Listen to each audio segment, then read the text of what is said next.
Welcome back to this little space I like to call YouTube. I'm NimbleThor and I will be your guide today as we dive into the 5 best mobile games to help you waste some time this week. As always, I'll spend just a minute per game, but if you're just longing for more of my sweet Danish voice, then remember that I do a full video on each game as well, and you can find the links for those videos in the description box down below. So, how is the lineup looking today? Well, my friends, it's looking fantastic. I've got everything from a multiplayer brick breaker game that threw me back to the good old Flash browser gaming days, to a huge match 3 RPG with an insane amount of single player content, a unique roguelite action platformer, a new kart racer that almost gets it right, and then lastly, a challenging indie action game with some of the most unique gameplay I've experienced in a very long time. So instead of wasting any more time, let's just get to the first game.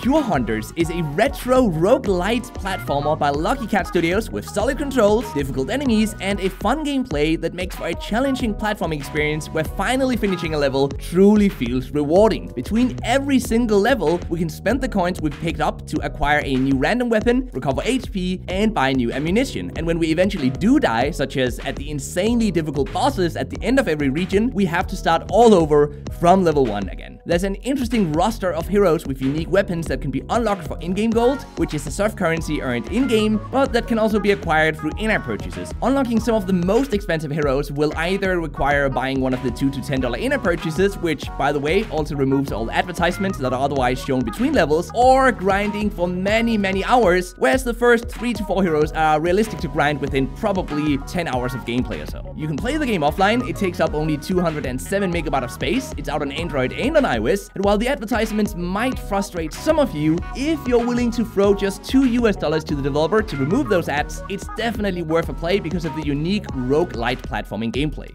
Gems of War is a huge fantasy match-3 RPG puzzle game with strategic troop/deck building elements where we assemble a team of 4 troops that we then take into combat, matching skulls and colored gems on an 8x8 grid board to perform normal attacks and charge up special abilities respectively. To win a match in Gems of War, we have to take out all of the 4 opponent's troops, and in between the insane amount of single player content, we upgrade troops, we complete special events and guild missions, and participate in PvP where we fight against bots controlling other players' troops. The game's in-app purchases allow us to acquire stronger units instantly, which does make the PvP pay to win sadly. I have had a blast with the game's core gameplay though, and as a casual match-3 RPG, I can still easily recommend the game for its single player content. The game requires online access. It will set you back 707 megabytes of space. It's out both on Android and on iOS, and while there's a ton of in-app purchases, because there really are and they go all the way up to $100, you can easily enjoy the game for months on end without spending a dime on it, and so my conclusion is that it's definitely worth checking out.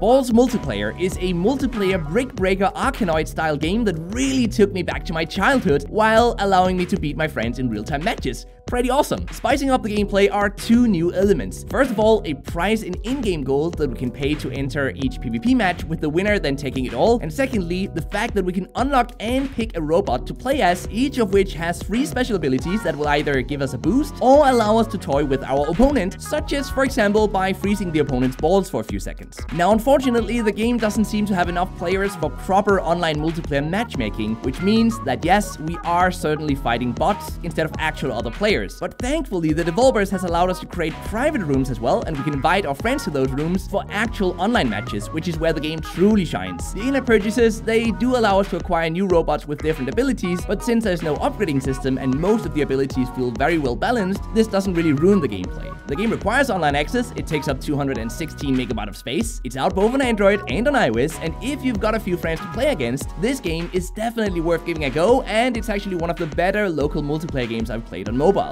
Starlit on Wheels is a kart racer not too unlike Beach Bucking Racing 2, with campaign levels, online cops, and thousands of user-generated levels from the level editor. The game seems really great on the surface, which was what initially enticed me to play it, but it fails at the execution sadly. Our vehicles are glued to the track, so don't expect any jet car stunts 2-like airtime in this game. The online cops aren't real-time multiplayer, but instead has us attempt to beat other players' best times, and the energy system limits us to 5 campaign levels and 5 online cop matches before we are forced to either either wait, play user-generated levels, or pay up in real-life money. So yes, Nintendo, we're still waiting for a proper kart racer. Please let it release soon. I want to play Super Mario Kart on mobile. The game requires online access. It takes up 209 megabytes of space. It's available on both Android and on iOS, and while it's a nice alternative to Beach Bucket Racing 2, it does fail to truly impress me, but you could still consider checking it out if you're a huge fan of kart racers.